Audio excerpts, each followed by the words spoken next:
Welcome back! And this is part 3 pero recap muna tayo sa ating mga favorite cuties na sobrang na-enjoy namin. And hello! It's Miss Au again with my family here in Denmark and welcome to the jungle. Pagpasok namin dito ay makikita mo agad ang cute na turtle at mga butterflies na nagliliparan. Ang cute nila, 'di ba? Yung iba sobrang likot at talon ng talon habang yung iba naman medyo nahihiya pa. At syempre, ang pinaka-twist ng adventure nito ay ang hanapin ang mga marites. Kabado pa malala, baka bigla na lang tumalon bigla. Ay sus, kala ko tahimik lang sila pero ayun pala, busy sa chikahan. Nahuli ko rin kayo.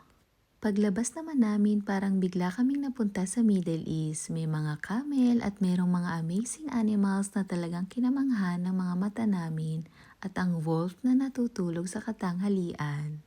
At higit sa lahat, hindi mawawala ang kaibigan nating Rhino. Hello friend! Wait for the safari adventure! Part 4 next! Ow, ow!